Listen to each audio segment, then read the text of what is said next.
कि पिता को जब हमने उसका हाथ नहीं पकड़ा, उसने हमारा हाथ पकड़ा है।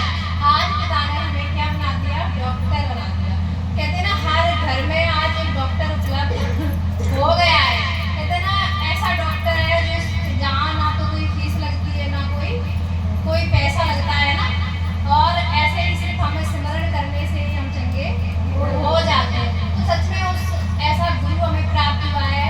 तो मैं धन्यवाद करती हूँ मेरे गुरु और मेरे अगुओं को कि सच में आज हमें वो सत्य का मार्ग मिला, और आज हम उस मार्ग पर चल भी रहे हैं।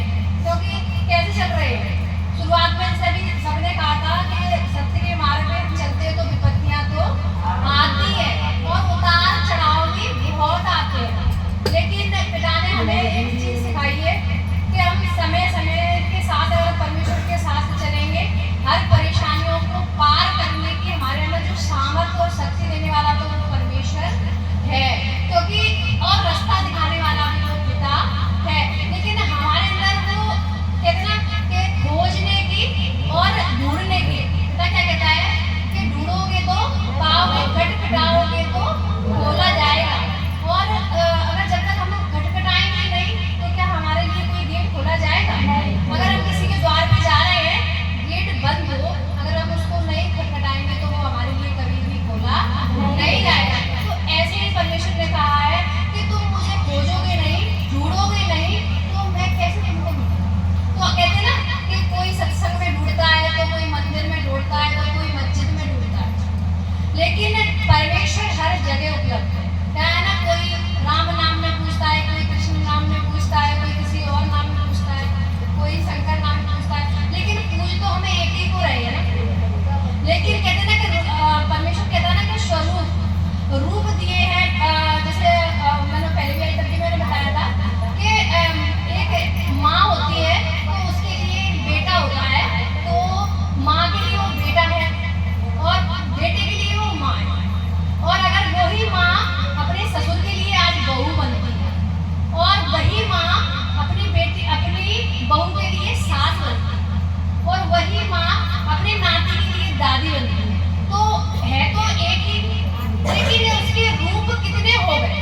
आज उनको इतने रूप मिले हैं, दादी, बुआ, मौसी, चाची, ताई, मतलब बहुत सारे रूप मिले। लेकिन कहते हैं ना कि सबके भाव, सबके रिश्ते अलग अलग हैं।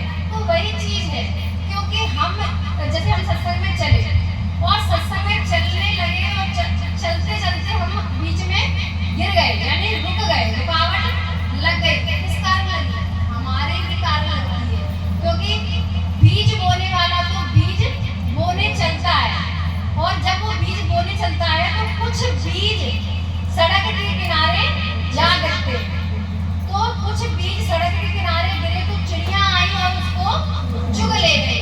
तो वो बीज क्या हो गया कि थैला भर के बीज वाला तो अपने घर से बीज बोने के लिए खेत में चला, लेकिन जब थैला फुल भरा होता है तो बीज छलक के गिर गए, तो वो बीज चिड़िया आई और उसे चुग ले गई, यानी दाने को खा लिया। तो वो तो किसके पेट में चला गया? चिड़ियों के पेट में चला गया। तो वो बीज कहाँ हो गया? वहीं की वहीं नष्ट हो गया। तो ऐसे ही जो कुछ लोग, इतनी सारी जो भीड़ है यहाँ पर, आपको देखने की मिल रही होगी, तो ये सब चलने वाले नहीं है। जैसे कि कुछ लोग आए हैं, सिर्फ हम यहाँ से खगड़िया घूमे आएंगे तो हम ठीक हो जाएंगे, तो वो सिर्फ एक बार आएंगे और दूसरी बार नहीं आएंगे, क्योंकि उनको सिर्फ एक ही चाहत है कि हम खगड़िया घूमे आएंगे तो हम ये शरीर हमारा चंगा हो जाएगा। लेकिन उनको ये प्राप्ति, इस चीज का प्राप्त करने का सुख नहीं है, जिस चीज का, जैसे उनको ये नहीं है कि अगर हम सत्संग में जा रहे हैं तो ऐसी क्या चीज है, ऐसा क्या है जो हम वहाँ गए तो ठीक हो गए। इसलिए उन लोगों ने कभी भी नहीं सोचा, कभी ये नहीं सोचा होगा कि हम उस सत्संग में जाते हैं तो ठीक कैसे हो जाते हैं। लेकिन बस ये उनको पता है कि हम खगड़िया गए या फिर और कोई सत्संग में गए तो हम ठीक हो गए, लेकिन हमने आज तक उस चीज की खोज नहीं करी कि ऐसा क्या है इस घर में। जैसे खगड़िया में तो बहुत सारे घर हैं, क्या सब घर में ठीक हो जाते हैं? नहीं होते, लेकिन आज हम इस घर में ही क्यों ठीक होते हैं? खोज नहीं करते हैं। अगर हम इस चीज की खोज करें तो उस परम आत्मा का ग्रहण हमारी बॉडी के अंदर प्रवेश हो जाएगा, क्योंकि हम उस चीज की खोज करेंगे तो ऑटोमेटिकली परमात्मा हमारे अंदर विराजमान हो जाएगा। अगर हम इस चीज की खोज नहीं करेंगे तो वो संसार है, रोज रोटी बनाएंगे, रोज खाएंगे और सुबह निकल जाएंगे, फिर दूसरे दिन हम वही काम करेंगे, लेकिन हम उस परमेश्वर को नहीं पा पाएंगे, जान ही नहीं पाएंगे कि वो कौन है, कैसा है, क्या है। तुमने कभी ये नहीं सोचा?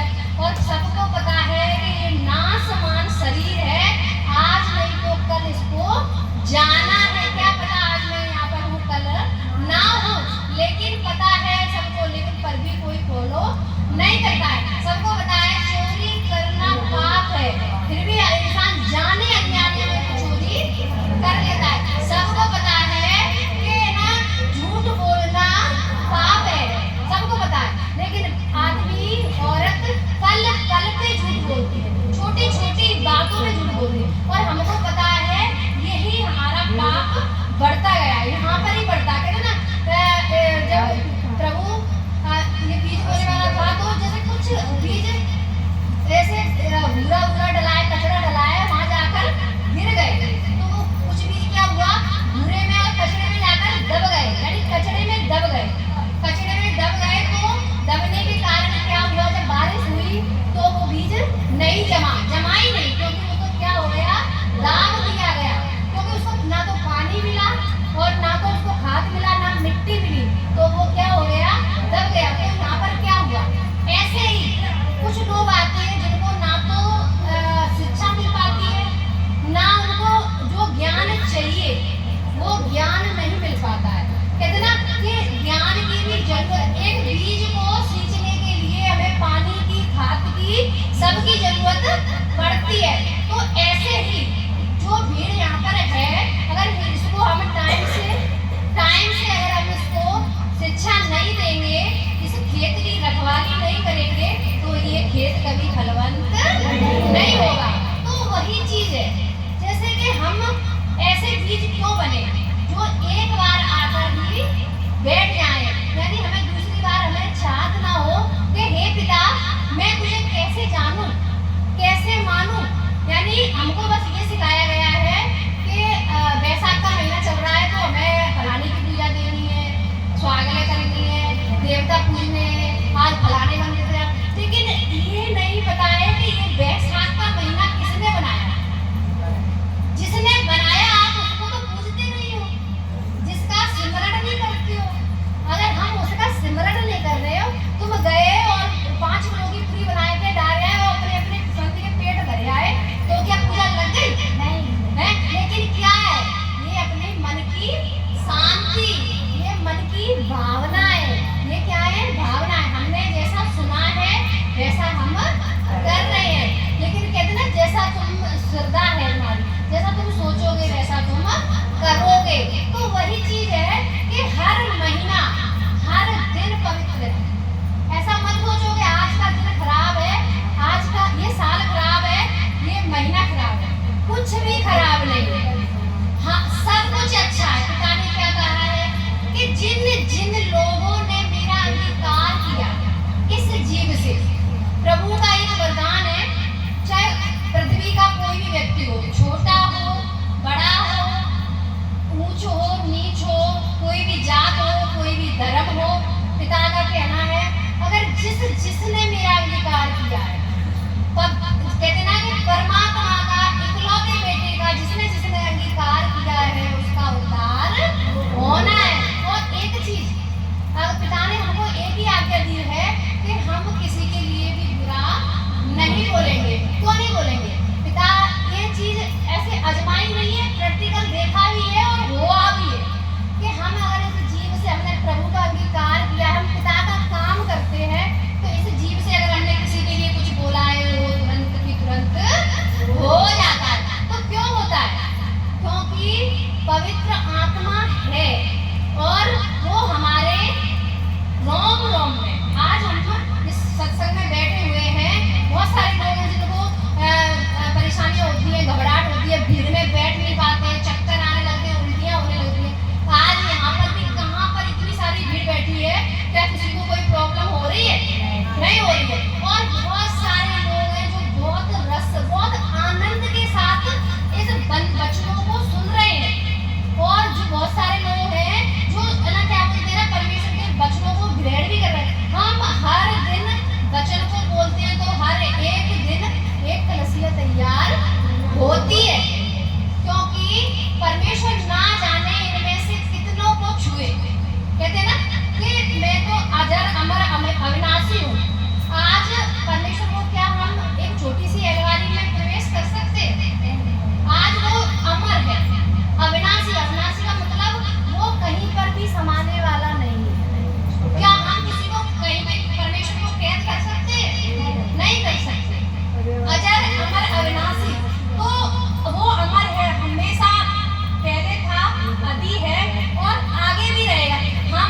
वचन ही देहधारी हुआ।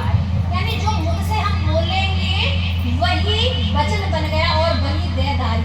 आज उसने रूप लिया किसका? हमारे गुरु का। उसने देह का रूप लिया, उसने वचन में और रूप लिया और उनके द्वारा उद्धार हुए और बहुत अद्भुत से अद्भुत काम सबको बताया। जो नए हैं उनको लिए भी मैं स्पेशली बोल रही हूँ, जो पुराने हैं उनको तो सबको पता है कि परमेश्वर कैसे काम करता है, लेकिन नए लोगों के लिए भी हम बता रहे हैं जो जिनको बिल्कुल अनजान है परमेश्वर से। तो मैं उनके लिए बोलना चाहती हूँ कि सच में अगर पिता ने कहा है ना, जितने भी लोगों ने वचन बोला है तो उन वचनों को कैच कीजिए।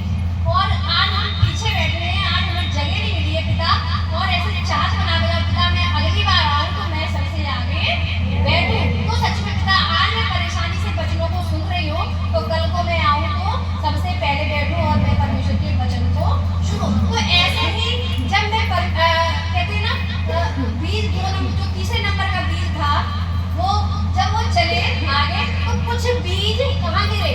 पथरीली भूमि पर जाकर गिरे, जहाँ पत्थर था, मिट्टी नहीं थी, पत्थर था। तो वो बीज वहाँ जाकर गिरे तो क्या हुआ?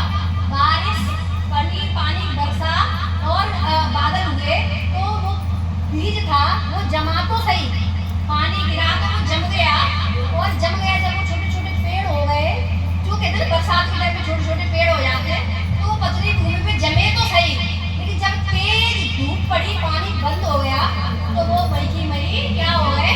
जल गए। तो ऐसे ही बहुत सारे लोग हैं जो परमेश्वर ने उनके जीवन में काम किया और उनको ठीक भी किया और बढ़िया अच्छे से वो आने भी लगे, लेकिन कहते हैं ना कि वो कहाँ जमे थे? पथरीली भूमि पर जमे थे। तो कुछ परेशानी आई, थोड़ी ताप पड़ी, कहते हैं ना थोड़ी ताप पड़ी, दबाव पड़ा, आस पड़ोस का, परिवार का पड़ा, तो मई की मई वो क्या हो गए? झुलस गए, तो वो आना बंद कर गए। तो बहुत सारे लोग हैं जो परमेश्वर में आए और बैठ गए।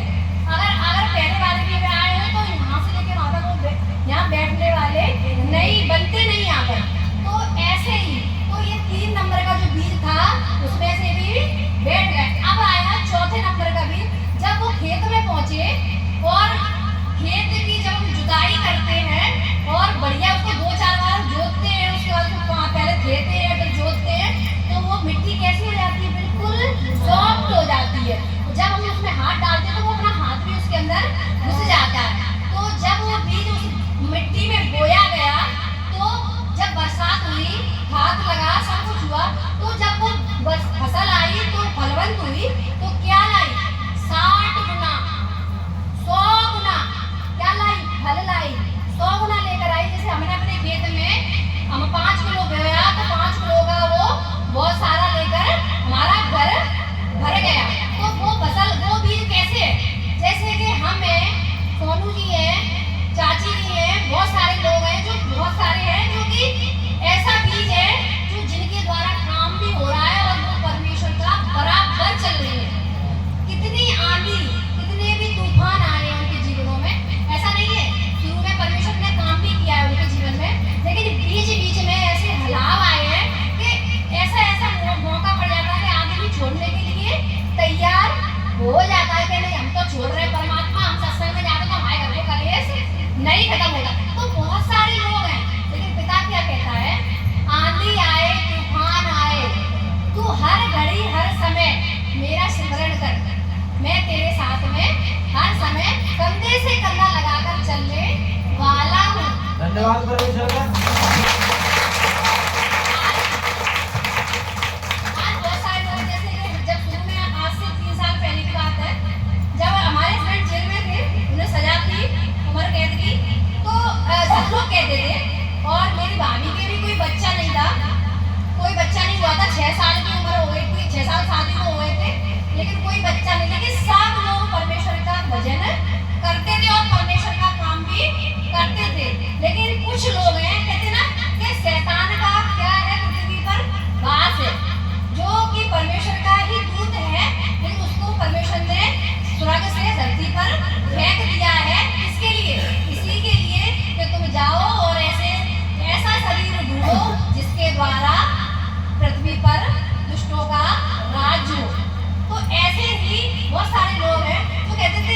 परमेश्वर में चल रही है और परमात्मा इनके जीवन में काम क्यों नहीं करता? इनके पति तो जेल में है और ये परमात्मा को काम कर रही है, तो कैसे कर रही है? तो ये कैसे, क्या मतलब अपना घर संभाल नहीं पा रही तो दूसरे का घर कैसे संभालोगी? तो बहुत सारे लोग हैं जो गिराते हैं उठाने के लिए, कहते ना सत्य के मार्ग पे चलोगे तो सत्य के मार्ग के लिए कोई तैयार नहीं रहेगा, लेकिन तुम अगर गलत मार्ग पर चलोगे तो तुम्हारे लिए 10 तैयार हो जाएंगे। हम क्या, चलो हम चल रहे हैं। तो ये बात सच है। तो कहते ना जब कोरोना आया और कोरोना के बाद ही है ना परमेश्वर ने ऐसे घर भी बनाया और आज पति भी हमेशा के लिए है ना ऐसे बाहर घर पे बैठे हैं, आ गए, काम भी कर रहे हैं, धंधा भी कर रहे हैं, बिजनेस भी हो रहा है ना। और भाभी के भी है ना ऐसे बच्चा 6 साल के बाद बेटा दिया परमात्मा ने। तो आज हमारे सारे काम हो चुके हैं। पिता ने क्या कहा कि तू लाइन में लगी रहे, एक ना एक दिन तेरा नंबर भी आएगा।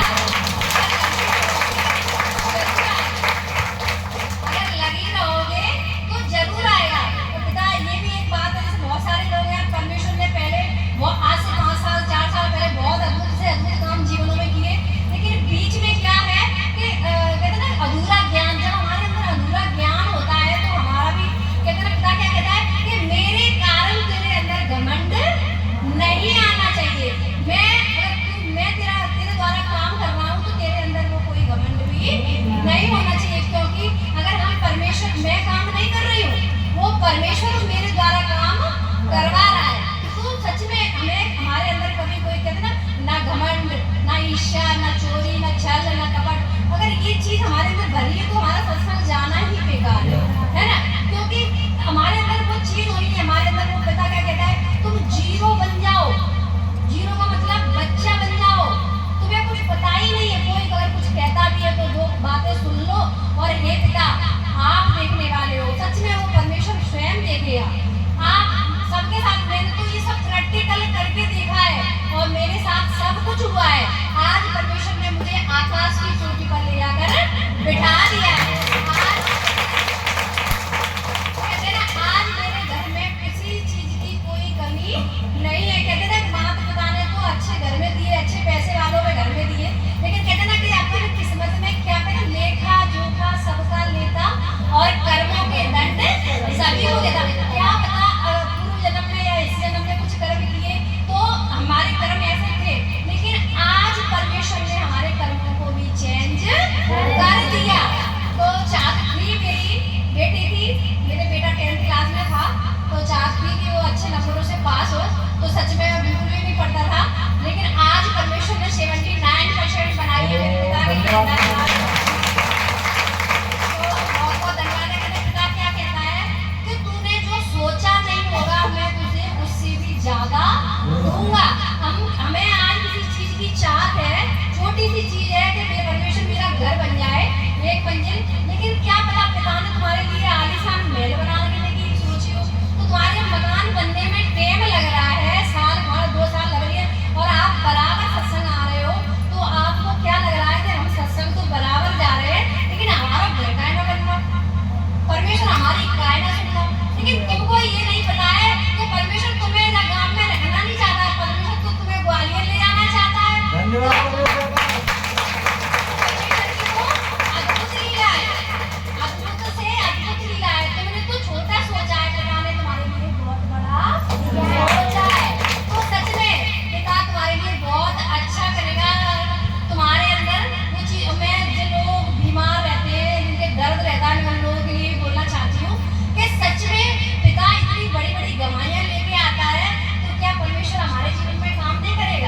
जरूर करेगा।